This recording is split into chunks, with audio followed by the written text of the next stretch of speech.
अगर तुम समुद्र के किनारे खड़े होकर किसी पुराने लाइट हाउस को देखते हो तो तुम्हें लगेगा कि वो बस एक इमारत है, पत्थरों से बनी हुई, समय के साथ पुरानी पड़ चुकी। लेकिन सच्चाई ये है कि दुनिया के ज्यादातर पुराने लाइट हाउस जहां बनाए गए हैं वहां इंसान ज्यादा देर टिक नहीं पाए। लाइट हाउस के बारे में अगर तुम किसी टूरिस्ट गाइड से पूछो तो वो बस इतना कहेगा कि अब यहाँ कोई नहीं रहता, लेकिन वो ये कभी नहीं बताएगा कि आखिर क्यों कोई नहीं रहता।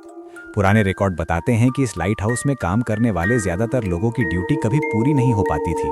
कुछ लोग अचानक नौकरी छोड़ देते थे बिना कोई वजह बताए, कुछ लोग मानसिक रूप से टूट जाते थे और कुछ लोग ऐसे थे जो एक रात ड्यूटी पर गए और फिर कभी वापस नहीं आए। लाइट हाउस का काम सुनने में आसान लगता है, ऊपर जाकर लाइट जलाना, नीचे आकर इंतजार करना, समुद्र पर नजर रखना। लेकिन असली समस्या लाइट हाउस की ऊंचाई या उसकी अकेली जगह नहीं थी। असली समस्या थी वहां की लगातार आती आवाजें। रात के समय जब समुद्र शांत होता है और लहरों की आवाज भी धीमी पड़ जाती है, तब इस लाइट हाउस से ऐसी आवाजें आती थीं जिनका कोई स्रोत नहीं मिलता था। ये आवाजें ना तो हवा की थीं, ना ही समुद्र की लहरों की। कई कर्मचारियों ने बताया कि उन्हें ऐसा महसूस होता था जैसे कोई उन्हें नीचे से ऊपर बुला रहा हो। अजीब बात यह थी कि आवाज हमेशा सीढ़ियों के नीचे से आती थी, जबकि वहां देखने पर कुछ भी नहीं होता था। कुछ लोगों ने अपनी डायरियों में लिखा कि रात के ठीक 3 बजे लाइट हाउस की लाइट अपने आप घूमने लगती थी, जबकि उस समय बिजली बंद रहती थी। तकनीकी जांच करवाई गई, हर तार, हर मशीन देखी गई, लेकिन कोई खराबी नहीं मिली। और यही बात सबसे ज्यादा डरावनी थी। एक रिपोर्ट के अनुसार एक केयर टेकर ने दावा किया कि उसने सीढ़ियों पर गीले पैरों के निशान देखे थे। समुद्र से इतनी ऊंचाई तक पानी कैसे पहुंचा, इसका कोई जवाब नहीं था। सबसे डरावनी घटना तब हुई जब 3 केयरटेकर एक साथ गायब हो गए। लाइट हाउस पूरी तरह बंद था, दरवाजा अंदर से लॉक था।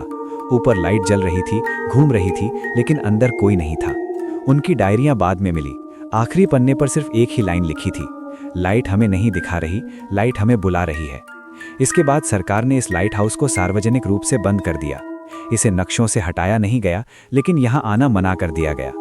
आज भी ये लाइट हाउस वहीं खड़ा है, न टूटा न गिरा, न ही पूरी तरह बंद पड़ा। लेकिन आसपास के मछुआरे रात में उस तरफ जाने से बचते हैं। वे कहते हैं कि कुछ रोशनियां रास्ता दिखाने के लिए नहीं होती, कुछ रोशनियां बस ये देखने के लिए होती हैं कि कौन अभी जिंदा है। अगर तुम इस तस्वीर को ध्यान से देखो तो तुम्हें लगेगा कि लाइट हाउस की रोशनी सीधी समुद्र की ओर नहीं जा रही, बल्कि धीरे धीरे तुम्हारी तरफ बढ़ती हुई महसूस होती है। ये सिर्फ एक इमारत नहीं है, ये एक चेतावनी है। और अब जब तुम ये सच्चाई जान चुके हो तो अगली बार जब किसी सुनसान जगह पर तुम्हें कोई अकेली रोशनी दिखाई दे तो ये मत समझना कि वो तुम्हें बचाने के लिए है, क्योंकि हर लाइट हाउस नाविकों को नहीं बचाता। अगर आपको आज की कहानी पसंद आई हो तो वीडियो को लाइक और चैनल को सब्सक्राइब कर देना। मिलते हैं अगले डरावने सच के साथ।